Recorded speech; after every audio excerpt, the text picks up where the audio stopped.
ગુજરાત 18 લાઈવમાં આપનું સ્વાગત છે। વિશ્વની સૌથી મોટી લોકશાહી ધરાવતા ભારત રાષ્ટ્રના મહાન પર્વ મતદાનની ઉત્સાહભેર ઉજવણી કરતા મણિનગર શ્રી સ્વામિનારાયણ ગાદીના આચાર્ય જ્ઞાન મહોદધિ શ્રી જીતેન્દ્ર પ્રિયદાસજી સ્વામીજી મહારાજ તથા પૂજનીય સંતો અને હરિભક્તો।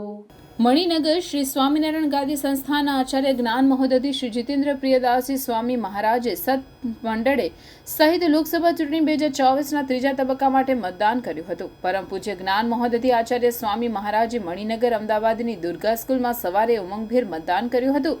લોકસભા ચૂંટણી માટે વહેલી સવારથી મતદાન પ્રક્રિયા શરૂ થઈ ગઈ છે।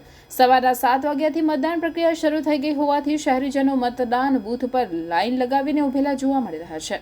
મણિનગર શ્રી સ્વામિનારાયણ ગાદી સંસ્થાના આચાર્ય જ્ઞાન મહોદધિ જીતેન્દ્ર પ્રિયદાસજી સ્વામી મહારાજ સંત મંડળે સહિત ગત રાત્રે કચ્છમાંથી પ્લેન દ્વારા લોકસભા ચૂંટણીનું મતદાન કરવા ખાસ પધાર્યા। ગુજરાતની 25 લોકસભાની બેઠકો અને 5 વિધાનસભાની બેઠકો માટે મતદાન ચાલુ થઈ ગયું છે।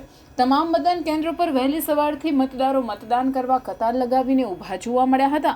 સાથે જ તમામ મતદાન કેન્દ્રો પર પોલીસનો ચુસ્ત બંદોબસ્ત ગોઠવવામાં આવ્યો હતો। મણિનગર શ્રી સ્વામિનારાયણ ગાદી સંસ્થાના આચાર્ય જ્ઞાન મહોદધિ પરમ પૂજ્ય શ્રી જીતેન્દ્ર પ્રિયદાસજી સ્વામીજી મહારાજ તથા મોટી સંખ્યામાં સંતોએ મતદાન કર્યું હતું। મતદાનને લઈ સવારથી જ લોકોમાં ઉત્સાહ જોવા મળી રહ્યો હતો।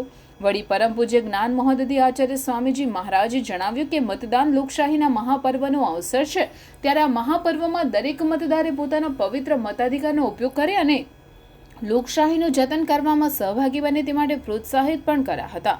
ઘણા દિગ્ગજોની કિસ્મતનો ફેસલો જનતા જનાર્દન કરશે। લોકસભા સત્તા માટે મુખ્ય ટક્કર ભાજપ અને કોંગ્રેસ વચ્ચે છે, પણ કેટલીક બેઠકો પર આમ આદમીના ઉમેદવારો મેદાનમાં હોય ત્રિપાંખીઓ જંગ જામશે।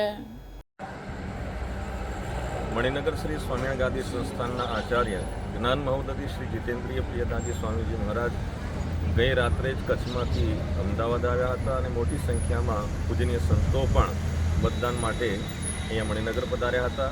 આજે અમદાવાદના મણિનગર વિસ્તારમાં પશ્ચિમ અમદાવાદ લોકસભાની ચૂંટણી જ્યારે ચાલુ રહી છે ત્યારે પરમ પૂજ્ય આચાર્ય સ્વામીજી મહારાજે મતદાન કર્યું હતું અને પૂજનીય સંતો પણ જે મતદાનમાં જોડાયા હતા અને પોતાનો મતાધિકાર એમણે રજૂ કર્યો હતો। અસ્તુ જય સ્વામી।